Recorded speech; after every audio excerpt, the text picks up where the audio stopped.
Hi, I am Dick LeBrun. I am Bree's grandpa.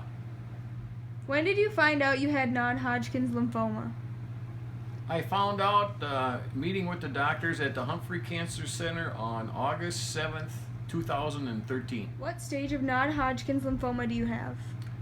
I was told I had stage 4 splenic non-Hodgkin's lymphoma. What were your symptoms? The first symptom I really had was my spleen. At the time I didn't know, was protruding outside of my rib cage, and it just kept moving over more to the right, more to the right. And then I also had night sweats in the middle of the night when I would wake up, and I would be totally sweating and the sheets would be all wet from sweating. And after we found out that my spleen, which is the size should be the size of your fist, was almost the size of a football inside of my stomach. What type of tests did they perform to determine your diagnosis? I first had a test, I had a bunch of blood tests, and then I had what they call a bone marrow biopsy, where they tells you what kind of stage it is on the lymphoma, and then I had a CT scan, and I also had a PET scan, which shows where the cancer cells are in your body. What was your treatment plan?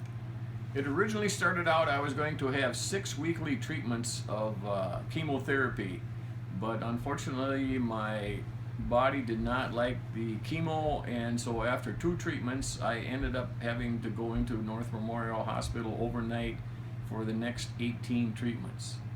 How did you feel while you were going through chemotherapy? Well, to be honest with you, it kicked my butt. My body did not like the chemotherapy. The first 2 treatments I had, I got what's called a rigors, and I had to take a bunch of steroids and medication to stop that. And then I ended up with high fevers, not feeling very good, and spending a lot of time just taking it easy, trying to fight it off. What kind of help did you need while going through your treatment? Actually, the treatments, I didn't need any help other than what the assistance of the nurses gave me, but where I needed the assistance was I was physically unable to do like snow blowing, lawn mowing, any heavy work. I just didn't have the strength to do it, because through this whole process I lost almost 40 pounds. How often do you get a checkup? I just finished my last chemo treatment in March, and now in June I have a bone marrow biopsy and another CT scan, and based upon that, if everything looks good, then I just see the oncologist once every 3 months for the next year to make sure everything is okay. What would you say to someone who recently found out that they had lymphoma? The most important thing I would have to say is that you have to get a positive attitude.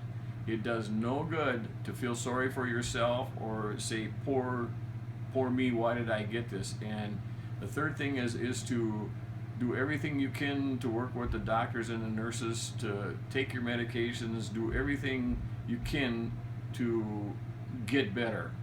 How has this changed your life?